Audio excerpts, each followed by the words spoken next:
Selamat pagi pemirsa Lengan TV dimanapun Anda berada. Jumpa lagi dengan kami seputar Pilkada Kabupaten Pesisir Selatan. Saat ini kami mengikuti Paslon 01 Bapak Haji Hendra Joni yang akan mengadakan kampanye di Kecamatan Sutra, tepatnya di Pasar Suranti.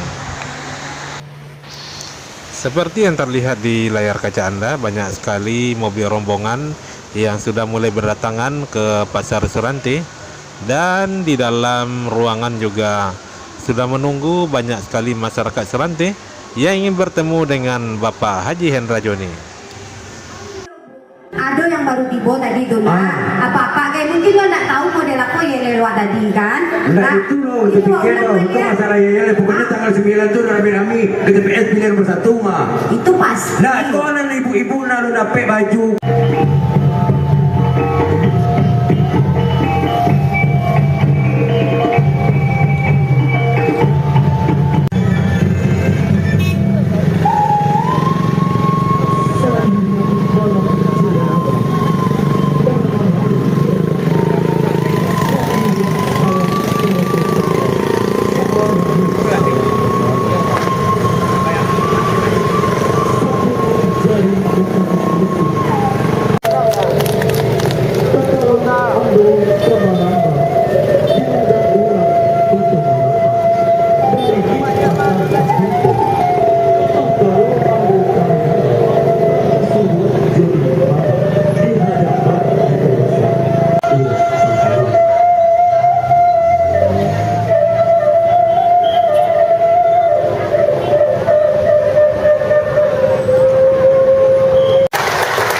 Luar biasa antusias dan semangatnya pagi hari ini.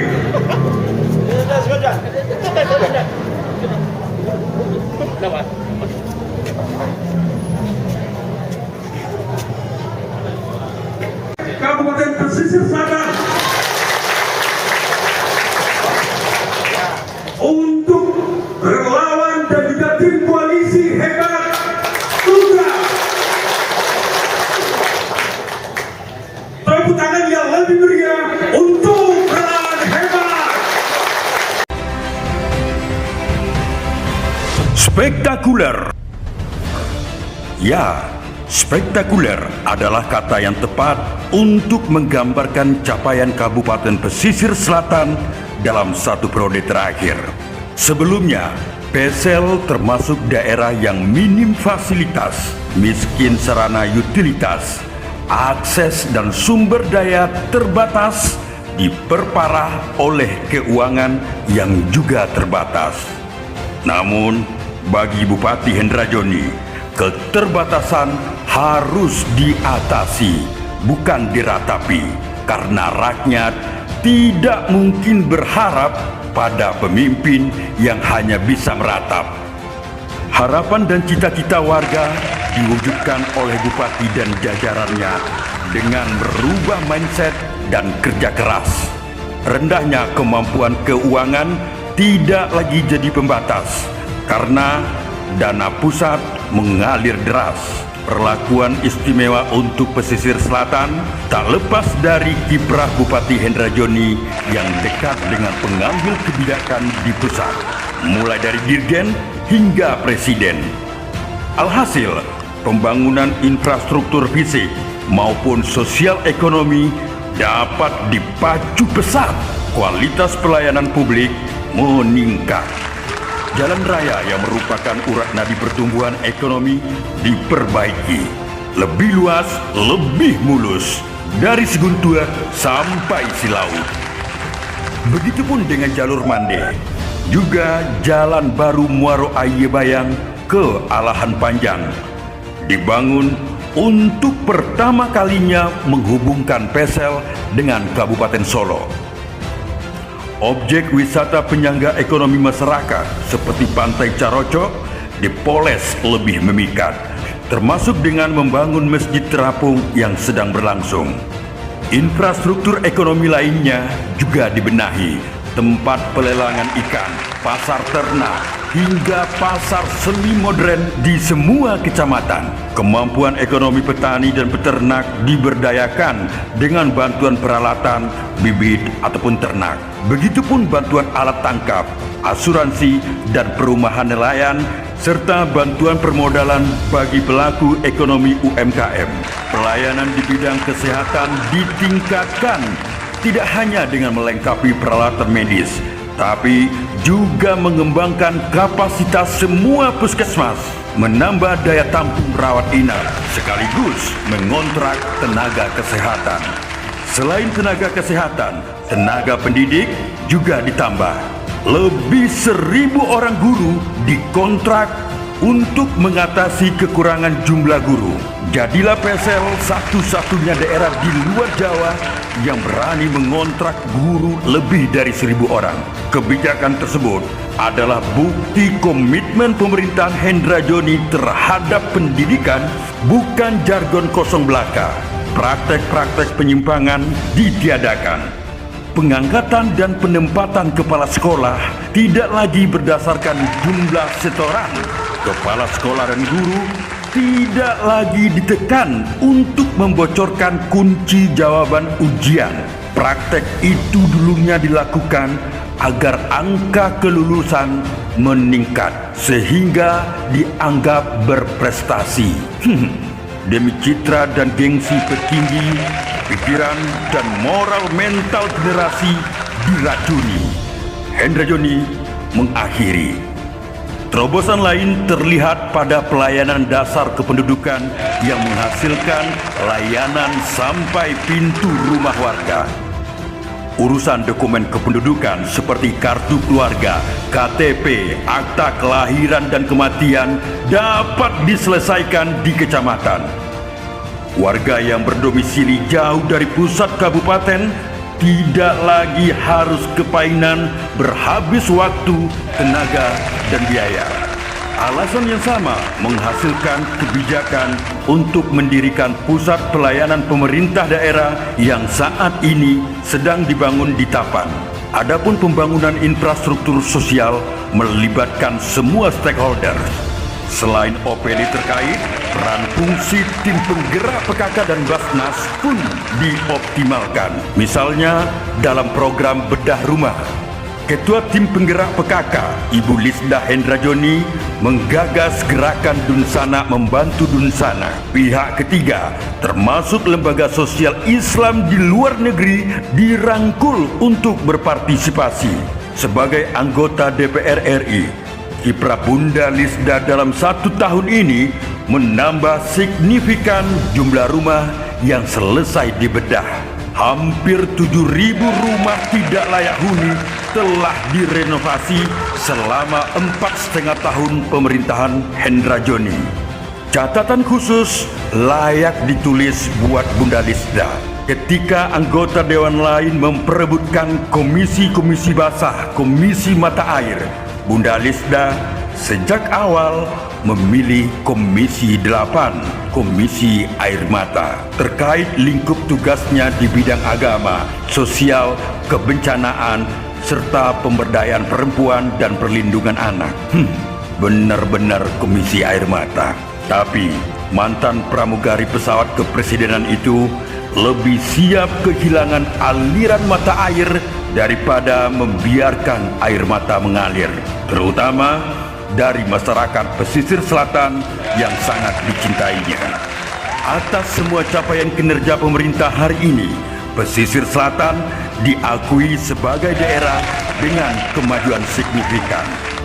Pengakuan tersebut sejalan dengan beragam apresiasi berupa 100 lebih penghargaan dari pemerintah pusat dan provinsi maupun lembaga non-pemerintah yang kredibel.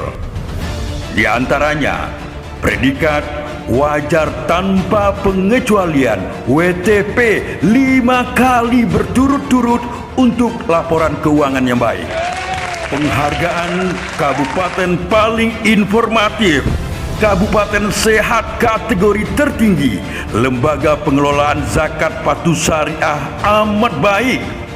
Bahkan pelayanan dokumen kependudukan PSL selain mendapat penghargaan dari Menteri Dalam Negeri sekaligus menjadi model peningkatan pelayanan publik secara nasional. Untuk kategori perorangan, Hendra Joni mengumpulkan belasan penghargaan.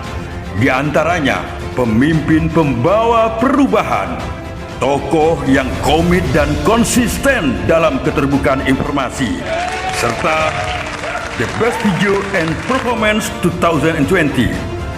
Semua itu pantas didapatkan. Ibarat kendaraan, pesisir selatan melaju di jalur yang seharusnya, jalur yang tepat, on the track. Di bawah kepemimpinan Hendra Joni, banyak persoalan mendasar diselesaikan, yang terbengkalai dituntaskan, kebijakan krusial ditetapkan, dan perubahan besar dilakukan. Tapi bukan alasan untuk berpuas diri. Masih ada kekurangan yang harus dilengkapi, sistem kerja yang harus disempurnakan, komponen yang perlu diperbaiki atau diganti. Masih ada terobosan, inovasi, ide-ide besar Hendra Joni yang butuh tambahan waktu untuk terwujud utuh. Mewujudkannya perlu figur pendamping yang punya visi, komitmen, dan energi membangun PSL yang sama kuatnya. Figur yang memberikan ketauladanan, taat hukum, serta cakap melayani rakyat sesuai tugas pokok dan fungsinya. Hamdanus adalah pasangan tepat.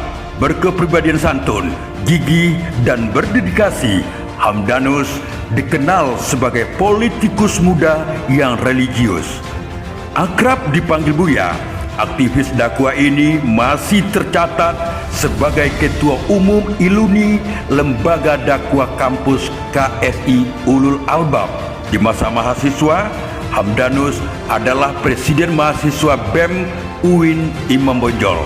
Yatim sejak usia belia, bungsu dari 9 bersaudara tersebut mengawali karirnya sebagai tenaga ahli anggota DPR RI, berlanjut sebagai tenaga ahli Bappenas dan DPD RI. Lingkungan kerja memberi ruang luas bagi Hamdanus untuk mengembangkan kapasitas dan akseptabilitas politiknya. Suami Dila Safera, seorang magister ilmu biomedik tersebut, menggandakan kompetensinya dengan mendalami ilmu politik di Universitas Indonesia.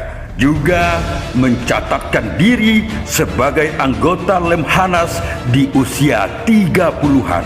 Jelas, Hamdanus bukan politikus kaleng-kaleng, bukan pemimpin muda hasil karbitan. Terbukti dengan terpilihnya Hamdanus sebagai anggota DPRD Provinsi pada Pileg 2019 kemarin. Dalam perjalanannya, bapak 3 orang anak tersebut mendapati dirinya terlalu santai ketika menjalani profesi legislatif di tingkat daerah. Kapasitas dan energinya yang besar hanya sedikit yang bisa didedikasikan buat masyarakat. Lain halnya jika berperan di eksekutif, ruang pengabdiannya lebih luas. Hingga kemudian takdir membawa Hamdanus sebagai pendamping Hendra Joni, Bupati Petahana yang diprediksi banyak pihak akan kembali memimpin pesisir selatan. Duet Hendra Joni Hamdanus sungguh serasi, saling melengkapi, saling isi. Hendra Joni dengan gaya kepemimpinan yang tegas, energik, dan cepat mengambil keputusan, sangat tepat didampingi oleh figur yang tenang, menyejukkan, dan penuh perhitungan. Ibarat Soekarno-Hatta, Hendra Joni dan Hamdanus dapat disebut Dwi Tunggal Pesisir Selatan. Di bawah kepemimpinan Hendra Joni Hamdanus, kemajuan pesisir selatan yang pesat insya Allah akan lebih hebat. Siapa kita?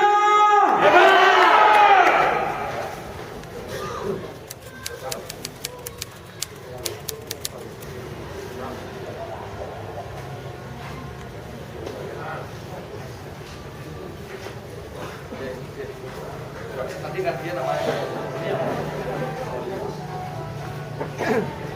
Kita pilih nomor 1. Siapa kita?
Kami harapkan untuk mengulangi kata-kata kami. Ikrar kebulatan tekad. Ikrar kebulatan tekad. Kami relawan hebat Kecamatan Sudra. Kami relawan hebat Kecamatan Sudra.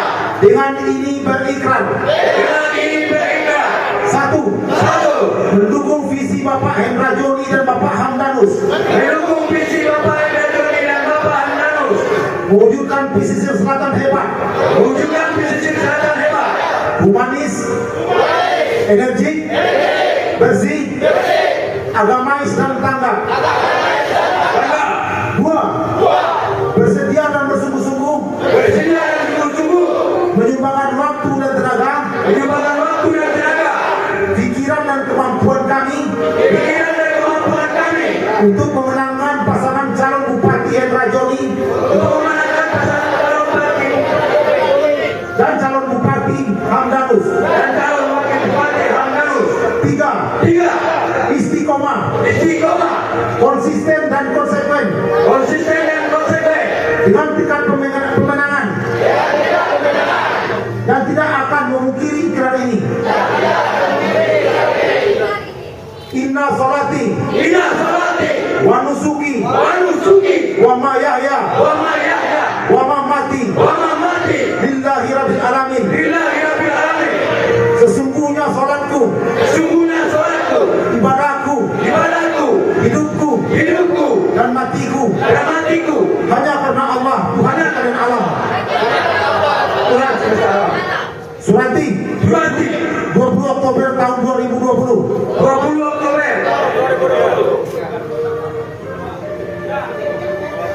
Semua menangis. Di mana pemerintah ini? Apa lakukan pemerintah ini? Rakyat menderita. Pelayanan KTP saja susah setengah mati. Ini yang harus dicamkan kita semua. Jangan ada kepentingan lain di sini. Kita memilih kepala daerah. Tidak ada orang semando, tidak ada orang apa, tidak ada itu. Mari kita berjuang sekarang mencari pemimpin yang terbaik untuk negeri ini. Kalau saya seandainya tidak maju jadi bupati, carilah pemimpin yang tidak melanggar aturan, yang melanggar hukum. Jangan berjalan baik. Ini kita berbicara akal sehat saja, saudara-saudara semua. Ini saya minta pakai hati nurani. Saya kesini tidak ada kepentingan kecuali pesan ibu saya itu. Istri saya akan mati 58 tahun umur saya sekarang ini. Ya, tidak ada kepentingan. Kalau amanah ini tidak dapat perselatan saya tidak masalah. Tidak ada urusan dengan saya. Saya kembali ke Jakarta, saya bawa istri saya. Tujuan saya ke sini ingin membangun, ingin menyelamatkan rakyat di selatan ini semuanya. Pemirsa Lengan TV, demikianlah yang dapat kami laporkan dari Surantih, Kecamatan Sutra. Kontributor Lengan TV, Wandi Jusri melaporkan. Lihat Bapak